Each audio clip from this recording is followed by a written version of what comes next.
Larry Porter is out, gone to the SEC at West Virginia. Who are the running back coach most likely to replace him? Can we see a legend or two finally come back home? You are Locked On West Virginia, your daily podcast on the West Virginia Mountaineers, part of the Locked On Podcast Network, your team every day. What is up, guys? Welcome back in. My name is Mountaineer Paul. I am your host. Welcome back into Locked On West Virginia, baby, where we're talking about the Mountaineers on the football side of things today. Of course, we're talking a little bit of portal here in a bit. Another quarterback has entered the portal among other players. We're going to look at the list and see what the damage looks like. Obviously, we have lost a coach to the SEC today in Larry Porter, only at West Virginia for 1 year. Who are the legends that could replace him? Plus a couple surprises tossed in there that I have seen rumored around. So a lot to get to, guys, and a lot to comment on, obviously, as it seems like dominoes are starting to fall. I'll be doing another video here in just a bit about another topic, similar discussion, a different position, some things I don't hear about there. I just didn't want to – it needs to be its own video. So we'll do that next. But we start where we start, guys. Thanks for making us your first listen, for being a part of the Locked On Podcast Network, the #1 sports podcast network, where we talk about your team, the Mountaineers, every single day. Brought to you by our friends at FanDuel. Right now with FanDuel, if you want to be right in the middle of the season or the action this season, visit FanDuel.com and place your live NFL bets all season long. Let's dive in, man. Obviously, we know Larry Porter is gone now at this point. I'm sorry. I meant to get to this hours ago, but I just had so many things to do the last couple of days. During the holidays, I'm really busy trying to get things done for my family. So, but, this is news that I'm not surprised to see. Actually, I'll be, excuse me, I'll be joining Zach Blackerby from Locked On Auburn tomorrow to talk more about this from the Auburn side of things and what kind of coach Coach Porter has been for West Virginia up until now and that type of thing. I think he's a good coach. I think he was slammed with a really bad situation this year. Nobody could have told or expected that not only were you not going to get Jalen Knighton, who maybe you were the most responsible for recruiting, but your #1 running back in Jaheim White, who was an all Big 12, at least honorable mention. Most people had him first or second team preseason, was going to go out after 5 quarters. And then let me tell you this, Ty Edwards, the big Northern Iowa running back that we all fell in love with, that guy, yeah, you're going to get him. He's going to absolutely smoke Pitt, carry you to a backyard brawl win, but then you don't get him anymore the rest of the year beyond that. You only get him for 1 game, and that's to win the backyard brawl. Beyond that, no, you can't have him anymore. He's already done too much for you. So then you can start to turn to the Ragamuffin bunch, the bunch that nobody saw coming yet. Guys like Sincere Bowers, right? Guys like, you can name a few others. I guess if you want to say Clay Ash was a part of that group. Dior Hubbard obviously was a part of that group. There's a few others that you could say were in that group that, like Jacklich, Tyler Jacklich. But you weren't left with a workhorse back or an experienced back. So Larry Porter has coached a blue billion, really good running backs in his career. So remember, guys, this was a boon when West Virginia got him. I mean, we were all really excited, even though he wasn't really connected to West Virginia. This was viewed upon as a really big-time hiring by Rich Rod. If you look at some of the guys he's coached in the past, Amarian Hampton, TJ Logan, Jacob Hester, Joseph Adai, Charles Scott, Trenton Holiday, Stephen Ridley, Quinn Johnson, Jaheim White. The list goes on. So this is not a guy that doesn't know how to coach running backs. This is a guy that got slammed with a bad situation. He is from the South, and I think it was just, bad taste in your mouth, right? We need to move on. I think Rich Rod had other plans for the position going forward. Larry Porter would have been a great 1-year gap, bridge for and I would have been okay with him staying on longer. It was not his fault. So, that's just the sad part of this. He's a kid, and maybe he goes, I mean, I don't know. Maybe he goes to Auburn and absolutely crushes it as well. You just never know. Mike Casazza released his financials earlier. Somebody sent me $300,000 annual salary at West Virginia, 250,000 base plus $50,000 in supplemental on a 1-year contract. So it was already. Remember, guys, before the season, we saw several West Virginia coaches only got 1-year contracts. So we kind of knew going in that a lot of these guys weren't going to be back next year. It's not a big shock to the system. So he's gone. Now we get into the meat and potatoes of this segment, which are the big names that West Virginia could replace him with. Who are those guys? Who would you rather see most? Well, there are a couple big names on the list, right? I mean, you have to begin with Jawan Seider. Obviously, former, he was obviously at West Virginia. Obviously he's an elite coach. He's got coaching experience as an associate head coach at running backs coach at Notre Dame right now, where he's making about $1 million a year. He was the co-offensive coordinator and running backs coach at Penn State. He was running backs coach at Florida. He's been at Marshall. He's been at West Virginia as a grad assistant in the past. He's an elite recruiter. He's had top running back classes at Penn State, 5-star running backs at Penn State. He's developed NFL prospects like Saquon Barkley, Miles Sanders, Journey Brown. I mean, name it, he's done it. He's probably the best running backs coach in the sport, one of the top 5 anyways.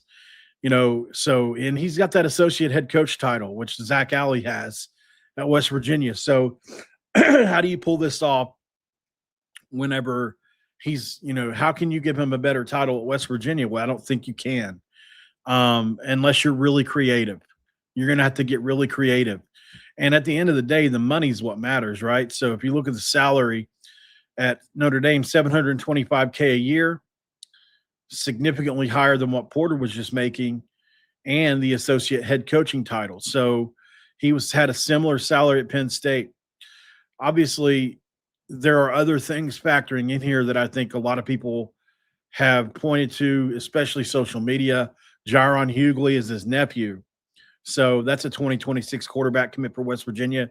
He'll be coming in this coming season. Actually, he just won a state championship today. Had a 69-yard touchdown run in that game. I think they won 17-14. So, yeah, a big-time win for him today. So there is a connection between he and Coach Scott, right? Or, I mean, not Coach Scott, but Coach Seider, however you want to say it. So there's also that, right? What about his wife, Brandy, from Morgantown? He's got 2 daughters, Ava and Brinley, that attend West Virginia. Ava is involved in campus activities, and Brinley is pursuing other studies at West Virginia.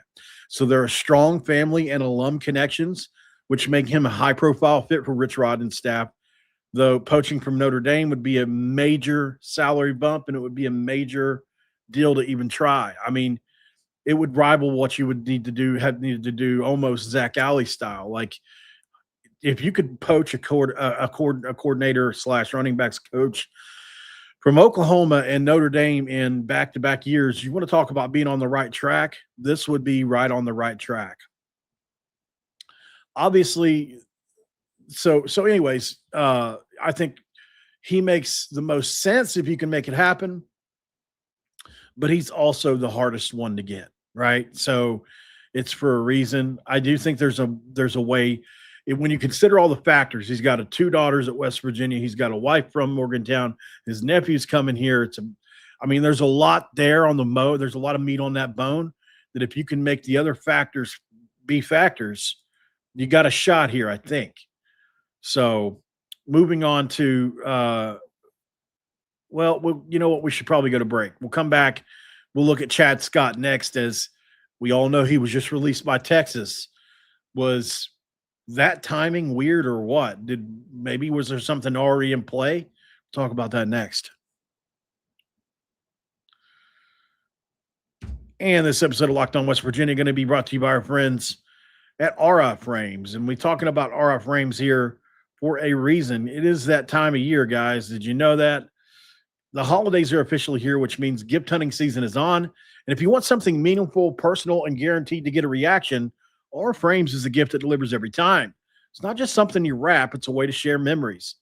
Because art isn't just your average picture frame. You can reload, preload the frame with photos before gifting it out. So when they plug it in, the memories are already there. No apps to figure out, no setup headaches, just instant smiles. You could give it to your grandparents, parents, newlyweds, anyone that loves photos. There are endless photos and pictures and 30-second videos through the Aura app.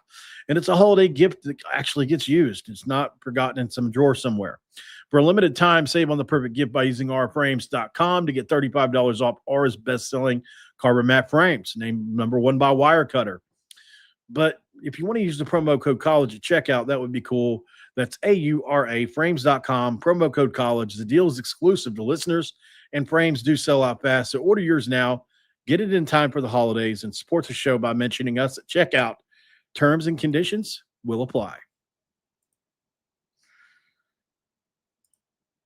In segment 2, we're going to crack open a dew. You know why that is, don't you? Somebody said, because you're fat. I heard it. It's okay. I'm okay with that. In all seriousness, though, Chad Scott is the next name on the list, right? I think that's where we have to go here. I have other names on the list before him, but I'm just going to jump to him.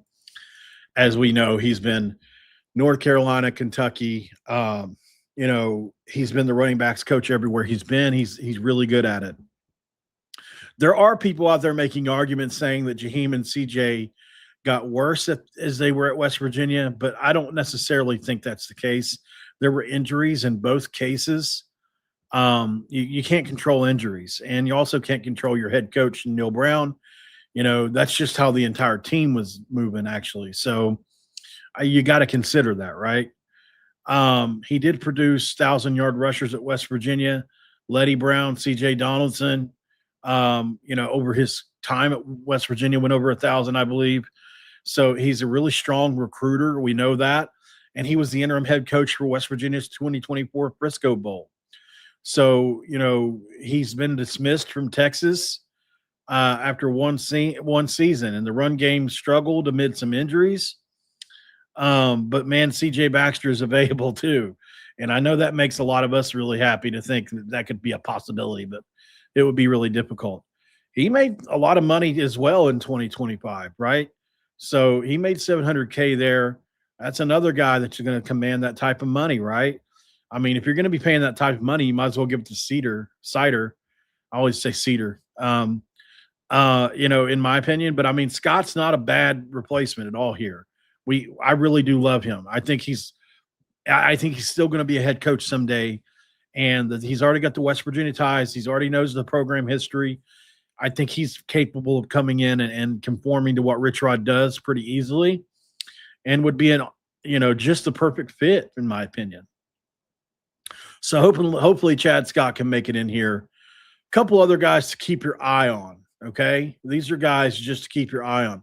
Rob McDowell, obviously, the former Clemson running back, was mentioned last year as well. So, he's obviously been at Marshall since January. He was at Jacksonville State under Rich Rod. He was at Western Carolina at one point in time. He was at Morehead State at one point in time. Interestingly enough, I don't think he crossed paths with, but I bet he knows some staff members at Western Carolina where that current quarterback is at the portal, right? The one that we were looking at, Marcus Stokes, the former Florida guy. Maybe there's a crossover we don't know about. He was at Jack State where he led those running backs to third nationally in rushing at 252 yards a game. He developed a really explosive ground game there. I think he would be a good pickup for West Virginia.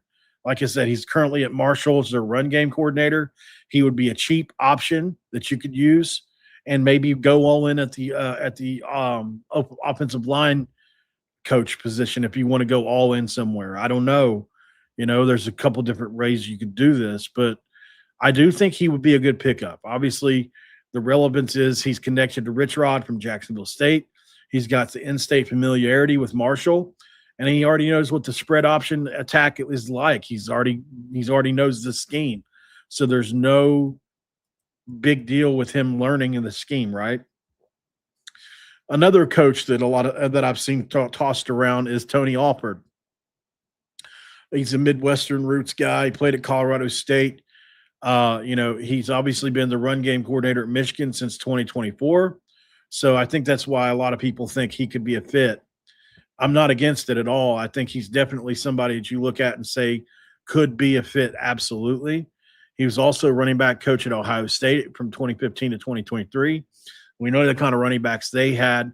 He was at Notre Dame as well at one point in time.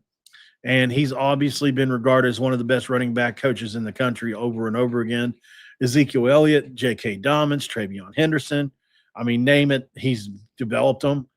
Being the running game coordinator at Michigan is going to be a situation where you're probably going to keep your job no matter who comes in next, but there's a chance you don't.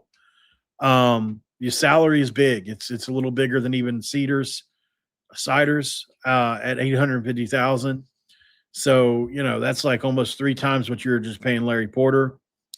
There are no ties to West Virginia here, but there is the Michigan tie with Rich Rod, I guess, if you want to have any kind of tie here.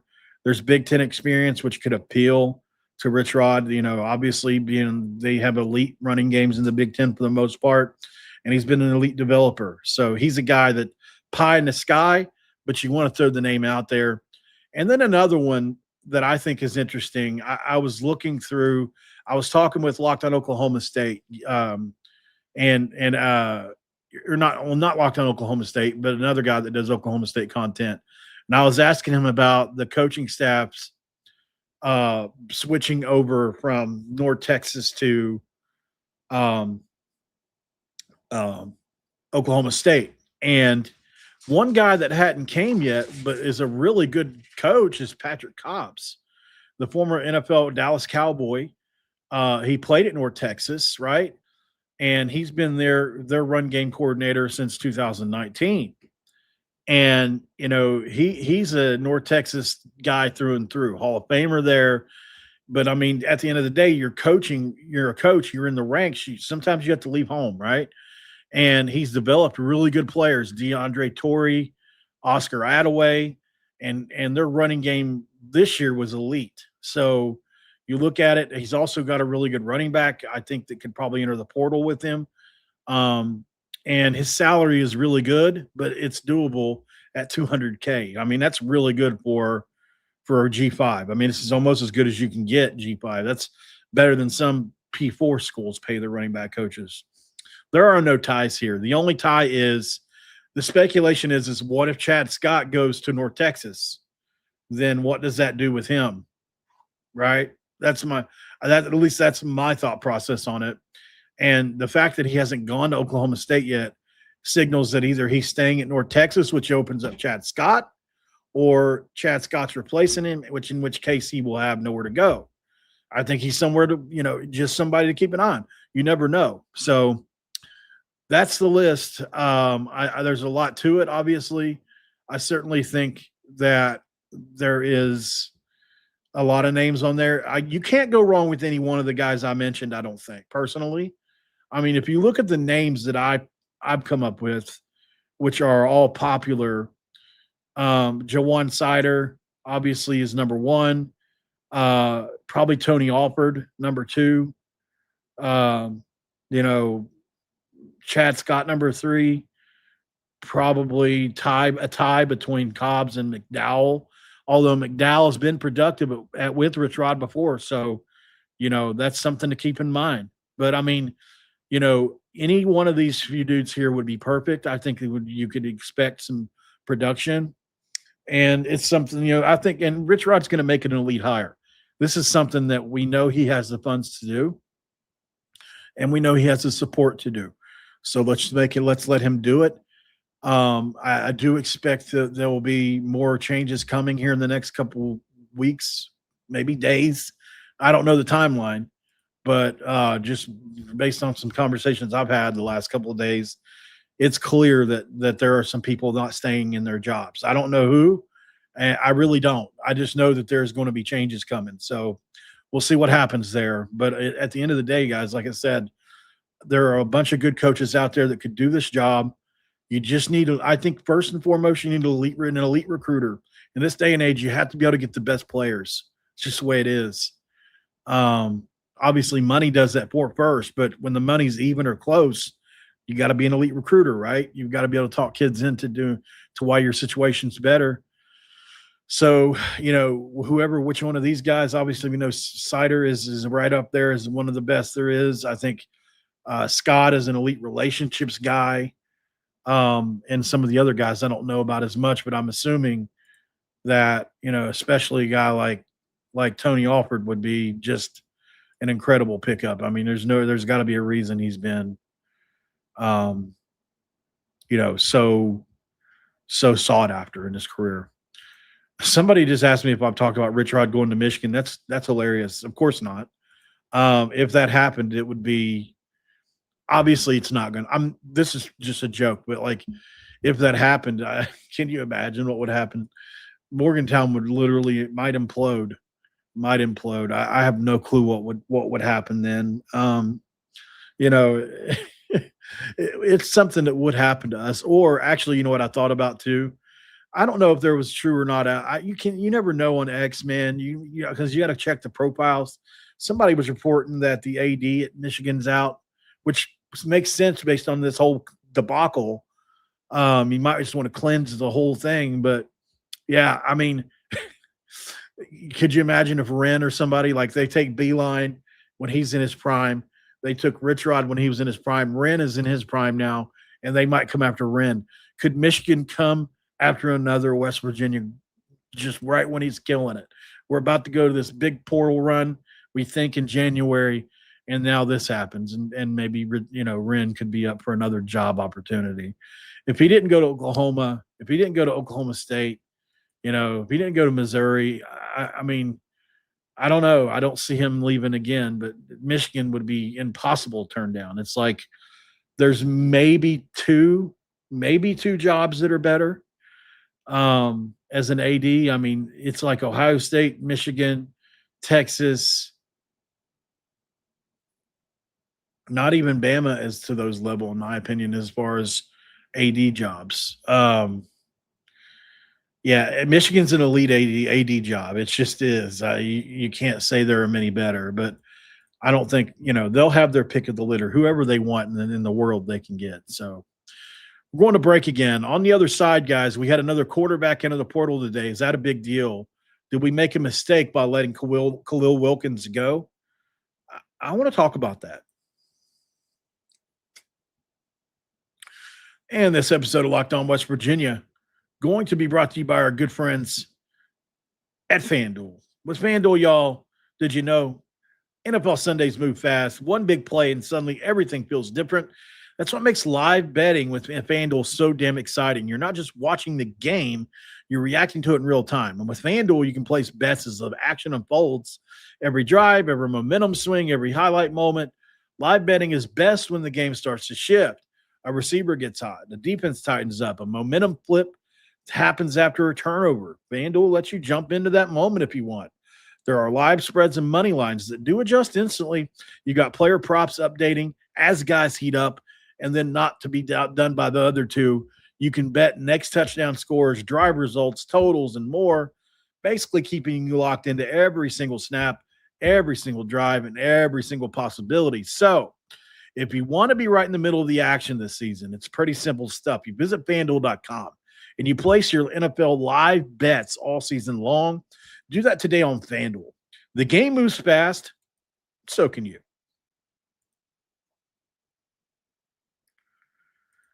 EA Sports. It's in the game. All right. It is segment 3, and I am not going to pee. Taco 1983.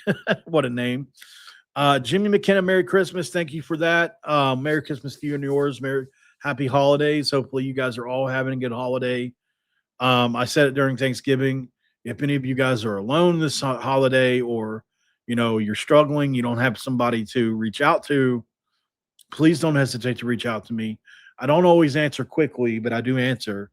As you can imagine, I get several listeners that reach out to me, sometimes in the hundreds per week, usually dozens. And that's okay. I don't mind answering questions. Sometimes it's hate mail, I don't care. It doesn't bother me. I actually like it. So anyways, if you have anything to say to me at all, about anything, any suggestions even. Like I get suggestions from people all the time and I take them. So, yeah, thank you. All right, so we got to get into this portal talk really quick. Obviously West Virginia's had quite a few guys go into the portal, right around 15 or 20 already. And none of them too consequential. We're expecting Nico to go in at some point, right? That's quote unquote a given. Jaheim White is a loss. Dior Hubbard's a loss. You got Tyler Jacklitz. You got Tyshawn Deuce. Oron Singleton. Jute hasn't gone in yet. I don't think. I haven't seen it, but I think he will be. Jute Edwards, Cooper Young, Ethan Chill, Robbie Martin, I think was probably a loss, but not a huge loss.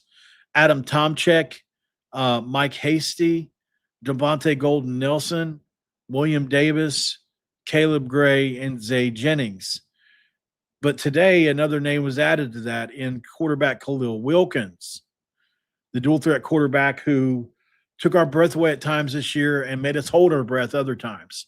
Whenever he was running the ball, he took your breath. Whenever he was throwing the ball, you held your breath.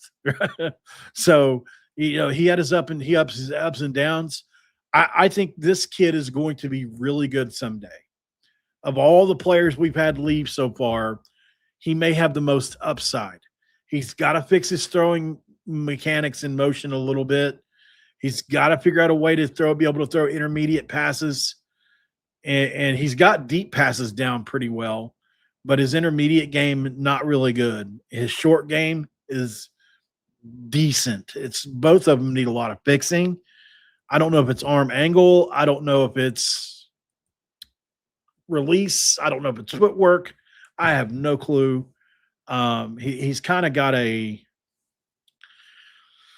got a funky throwing motion at times, So but I do think that he could fix it. I would look at North Texas for him too. I think if Nico doesn't go there, maybe Nico stays power forward. He's on that borderline. I think Khalil Wilkins would be a guy. If I'm Neil Brown, I seen what he put on tape last year. Oh man, if you can get Khalil Wilkins in North Texas, you do it. You take him right now, bring him into battle, man. I think he would be a great quarterback for them. You imagine what kind of numbers Neil could do with Khalil Wilkins at North Texas? I would love to see it. I think he'd look cool in the uniform. I like North Texas uniforms. Those green and white are really clean looking. Yeah, West Virginia South. Yeah, West Virginia Western, Southwestern. Yeah, it would be really interesting to see, man. I hope he goes somewhere good. Khalil was somebody that I think we all wish would have worked out. He was a lefty. He was mobile, but he just wasn't ready for us yet. I mean, he had his chances on a bad team, right? And it's unfortunate. These are the casualties that make me upset. Not really, not for real upset, but oh man, that kind of upset. I just think this is a kid that in the right situation could have been really good, especially on an elite running team. That's what makes me excited for his future. I think Khalil's got a chance to be good, and I hope he is. He deserves it. He acquitted himself with a lot of passion, and I think he did very well at West Virginia, given the circumstances as a redshirt freshman. He's got some years under his belt now, and I think it's time for him to go and be the guy somewhere. If you got to go down to the next level to do that, prove yourself a year and come back up, do it. But, you're only going to get better with snaps would be my advice to him. Don't go to another power four unless you know you're in the running to start or starting. Go to a G5. There are plenty of G5s Khalil Wilkins would make better. Plenty. So, he's a guy that I'd see doing well. But, yeah, I think West Virginia, if there was a way to keep him on the roster for, off the field for another year and keep him happy, I would have tried to do it personally. I think he was worth holding on to just because of the elite mobility he has. Well, elite's a strong word for him. He's very shifty. He's got enough speed to be really good. If he had any kind of throwing ability at all that you had to worry about, he would be really tough to stop in a Rich Rod offense. I really love how he his side to side. He's really his hips, man. He flips them well. So best of luck to Khalil Wilkins. I think it's a tough loss. Along with a couple of the other guys. But he's like, he's one of the ones I really liked, man. I really wanted him to succeed. It's unfortunate. So looking forward to seeing what he does next. Before we get out of here, guys, we have to let you know, since you're the last ones here, you have to be the ones that we need to make an everydayer, right? It's a cool thing to do. The truest fan is the everyday fan, right? You reward your everydayers, right? That's what we're trying to do here. So the everydayer is you guys that come here every single day and listen to the show every single day, right? That's what we need. So if you want to be a part of that, if you never miss an episode, it's time to make it official. Join the Locked On Everydayer Club and get ad-free audio, get access to our members-only Discord, and more, which is all built for our most loyal fans. All you have to do is click the link that I'm going to put in the chat box, as well as in a post, in the comments after the show's over. Go to this link, Everydayer Club, become an everydayer, please, and let's network. Locked On's going to have this infrastructure for me. It's going to be a lot better than my own Discord. I think I have a Discord that a lot of you guys are in.